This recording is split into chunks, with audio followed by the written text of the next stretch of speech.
What's up, everybody, and welcome to another segment of We Nerd. I am your lovely host, Cassie. Thank you for joining me once again on my channel, where we talk about all things that goes on in my head. So this one actually didn't come directly from me. This one actually came from a lot of questions after my last video, which was how was it like growing up in Queens, New York? Now that for me is something I would love to discuss. I'd love to tell you guys about. So let's jump right into it.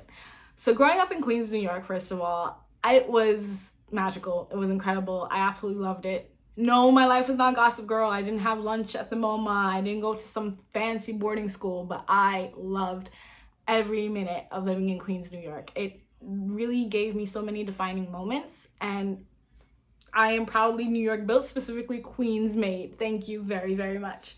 So growing up in Queens, specifically my area, like I mentioned in my previous videos, it was predominantly West Indian and East Indian.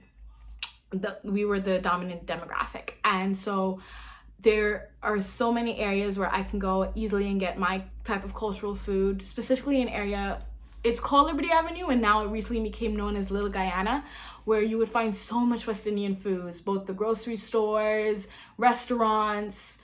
A lot of people, West Indian people, do live along that avenue, if not along that avenue, very close to it. My family and I, we didn't live on that avenue. We live practically 5 minutes by car from Liberty Avenue, and that is something that definitely helped us as far as cooking and things like that, and meeting up. And sometimes if parents didn't feel like cooking, great, we'll just hop over to Liberty Avenue, get some fried rice, whatever we wanted, West Indian fried rice, and it was delicious. It was a great experience. And as far as my schools, so my schools were also not very far from my home, and like I mentioned again in my previous videos, predominantly West Indians. And growing up, not only were the West Indian and East Indians dominant figure in my schools, there were also a lot of Hispanics. So there was a lot of cultural exchanges between the two demographics in the school. So like I mentioned, I learned a lot about their culture and they learned a lot about mine. But as far as like hanging out, there was so much cultural fusions just within that area of Queens. It is also great, and I'm also very, very proud of this, that between the 5 boroughs in New York City, Queens is the most diverse borough, and it showed throughout. So when I was in college, St. John's University, it's very close to Flushing, and in Flushing, it's a lot of Asians, a lot of East Asians, and so you can find those influences in the food, and it wasn't too far, and it was so good. And there's just little dense pockets around Queens of areas. So Kew Gardens predominantly is dominated by a bunch of Jewish people. And then you would have Little Guyana. And then in Astoria, it's a lot of Arabs that are there. It's just, Queens is amazing to live in and just grow up in. I spent a lot of time hanging out in Astoria specifically and in Little Guyana, because those I always had the greatest times at. I just hanging with my friends, meeting up, having food, getting dinner. I also was someone who loved hanging out in Manhattan. So a lot of my other friends, does not ring true for them, but for me personally, I didn't get a license. I didn't have a car when I was living in New York City. I got my license when I left the city, and I'm completely okay with that. I didn't see the point. I knew that I liked hanging out certain places. You would have to pay for parking. I don't got time to pay for parking. I'd rather spend my money on the food that I'm going to be having with my friends. And that monthly Metro card was life. Absolutely life. Because you pay that and I can take as many rides as I want. But God, was it painful when it was lost. It was very, very, very painful when you lose those. Because it's a good chunk of change that you spend on your monthly card. And then you accidentally lose it. It was that frustrating.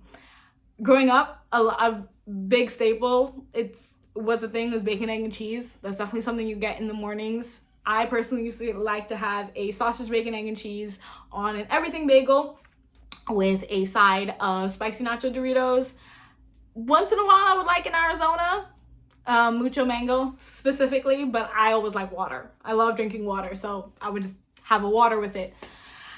That was always the morning routine. And then in the summertime, there would always be, now she's not posted up there, but there used to be this old West Indian woman, and she used to come by the schools and would serve shave ice, so crushed ice. And she would have, and again, very West Indian thing, you would put condensed milk over the shave ice, and oh my God, summertime, it's amazing, amazing.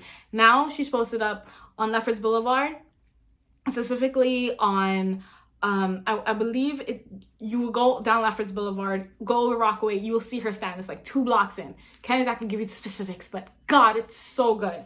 And that shave ice is life. She also serves like pepper and things like that. Again, not a promo for her, but just big ups, because that was a big part of my childhood growing up. And delicious, just absolutely great. You will also have the Mexican ices as well, which you would get the rainbow, the cherry, or the coconut. I like rainbow. My sister was a big coconut person, but I like the rainbow. These shave ices are very different, that they're completely different. The West Indian shave ice has actual ice that you would shave from like a big ice block, right? But the Mexican ices, they were actually just made, and like they already had the colors and everything. I liked rainbow. Huge part of it. And a place that you could have gotten it if you weren't at school were the various parks. So one of the parks was always 102 Park. That's where a lot of my friends hung out, played handball, major part of growing up in Queens. I didn't play handball, but a lot of my friends did.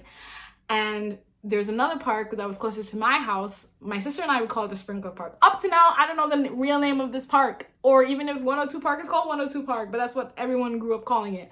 Me and my sister grew up calling this park specifically Sprinkler Park, because there were toads, frogs, toads, and in the summertime, sprinkles would just go on. So we just called it the Sprinkler Park. And that was like the place to be for me and my sister. That's where you would find us during the summertime. I was also a big nerd, wee nerd. And I also did do my summer reading lists. I used to go to the Lefferts Boulevard Queens Library, and I would go and read books. I also have my own collection of books at home, but I literally read those books tons of times. So every now and again, I'm just like, I need to go to the library, and I would go and read the books and fulfill my summer reading list. I was a big summer reading list person, and then I had to sign it, had my parents sign off.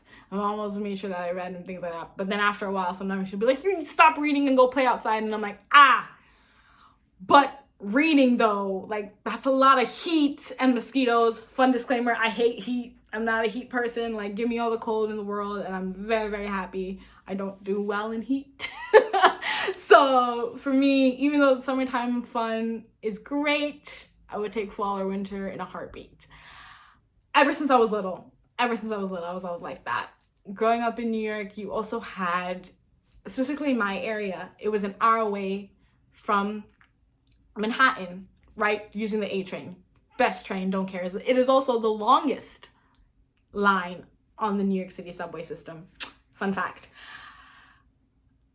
Growing up, I knew like it was an hour away. So I used to hang out in the city with my parents, and obviously going to work with them, like I mentioned in my previous videos.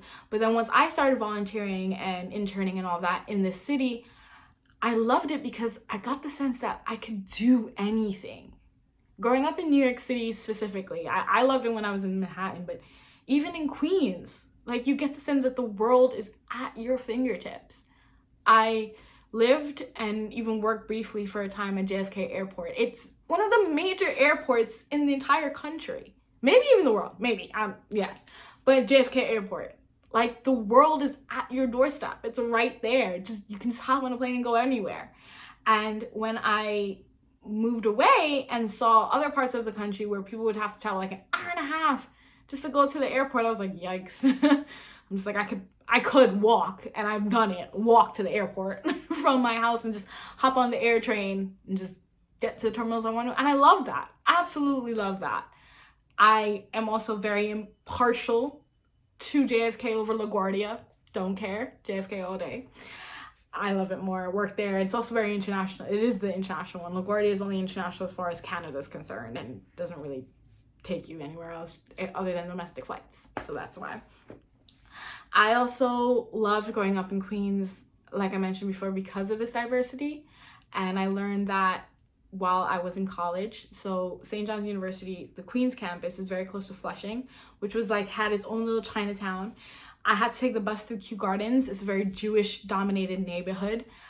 I live close to Little Guyana, and there's also this other part I love hanging out at. Astoria is majority Arab, but it's just great. You don't have to go very far in Queens to find a pocket and a dense neighborhood of another type of culture. So Little Guyana, and then like an avenue over, then you have where it's predominantly East Indians, but it's Punjabi based. It's not just any East Indians, it's Punjabis, and that was great. And it was just a block over. Like, growing up in Queens, it was diverse, it was fun. You had your own way of playing and hanging out, and it's not perfect. It wasn't always, and like most of these shows, and I see when people grow up in New York, they like to show some glitz and glamour. Again, like Gossip Girl. Nowadays, a lot of those narratives are changing, which is wonderful, but still they don't exactly show Queens and highlight it very well. But for me, I loved growing up in Queens, and it will always be within me, and it has built me, it has taught me things, it has continued to giving me so much, and I loved going back home, and I still enjoy going back home and visiting. But I am proudly New York built, specifically Queens.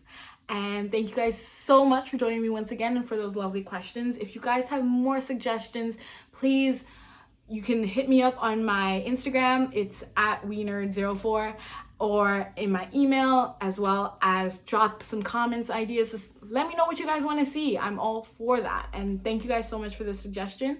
Looking forward to seeing you guys on another segment of We Nerd. Thank you guys so much. Bye.